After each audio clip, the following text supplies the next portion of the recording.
ഇത് ഇസ്രയേലിലെ ഒരു റൗണ്ട് അബൌട്ടിൻ്റെ കാഴ്ചയാണ്. ഇതിലൂടെ ബസ്സുകൾ വന്നുകൊണ്ടും പോയിക്കൊണ്ടിരിക്കുന്നു. ആളുകൾക്ക് സീബ്ര ലൈൻ ക്രോസ് ചെയ്യണം, വണ്ടികൾ ശരിയായി.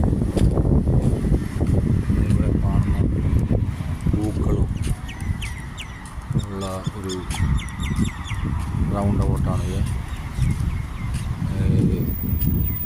കാണും വണ്ടികളെല്ലാം വന്നു കഴിഞ്ഞാൽ ശരിയായ രീതിയിൽ യാതൊരു പ്രശ്നമില്ല. വണ്ടി സീബ്ര ലൈനിൻ്റെ അവിടെ എത്തുമ്പോൾ ആളുകൾ പോയതിന് ശേഷമാണ് വണ്ടി പോകത്ത്. എത്ര മീറ്റായിട്ടുള്ള ഏരിയ ഞാനിവിടെ കടക്കാൻ തുടങ്ങുന്നത് വണ്ടികൾ വന്നു കഴിഞ്ഞാൽ വണ്ടികൾ അപ്പോൾ തന്നെ അവിടെ നിൽക്കും. ഇവരുടെ ഏറ്റവും വലിയൊരു ഹോബി എന്ന് പറഞ്ഞാൽ ഡോഗിനെ കൊണ്ട് പോകുന്നതാണ്. വണ്ടികൾ നമ്മൾ വരുമ്പോൾ തന്നെ വണ്ടികൾ നിൽക്കും. നമ്മൾ പോയതിന് ശേഷമാണ് വണ്ടികൾ പോയിട്ടുള്ളത്. അത് ഇവിടുത്തെ ഒരു വേറിട്ട കാഴ്ച തന്നെയാണ്. എത്ര ബിസിയാണെങ്കിലും അവർ നിൽക്കും. ഓരോ പ്രായമുള്ള ആളുകൾ അവരുടെ രീതിയിലുള്ള തൊപ്പികളും എല്ലാം വെച്ച്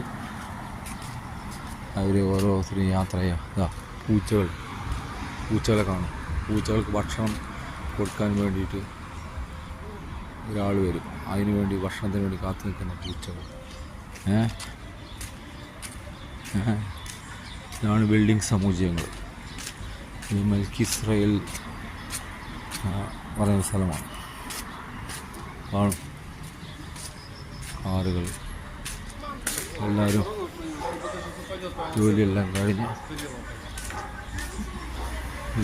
വ്യാഴാഴ്ച വൈകുന്നേരമാണ്. വെള്ളിയാഴ്ചയ്ക്ക് ലീവാണ്. വെള്ളിയാഴ്ചയ്ക്ക് വേണ്ടിയിട്ട് വെയിറ്റ് ചെയ്യും. ഇത് കാണും. ഇതാണ് ഒരു ഓറഞ്ച് മരം.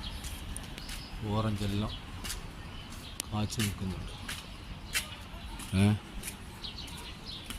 പിന്നെ ഈന്തപ്പന. ഈ ഈന്തപ്പഴം ആരും ഉപയോഗിക്കുന്നതായിട്ട് എനിക്കറിയത്തില്ല. ഇതുണ്ടാവുന്നു കൊഴിഞ്ഞു വീഴും. അങ്ങനെ തന്നെ ഇതടുത്ത് ഓറഞ്ച് മരം. ഓരോ ബിൽഡിങ്ങിന് താഴെ ഓറഞ്ച് കാച്ചു നിൽക്കുന്നുണ്ട്. പിന്നെ ഫ്ലവേഴ്സിൻ്റെ ഇതുണ്ട്. നോക്കൂ, ഇതെല്ലാം ഇവിടുത്തെ കാഴ്ചകൾ. ഫ്ലവേഴ്സിൻ്റെ സൂര്യൻ അസ്തമിക്കാൻ വേണ്ടി പോയിക്കൊണ്ടിരിക്കുകയാണ്. അതാണ് ഇവിടുത്തെ കാഴ്ച.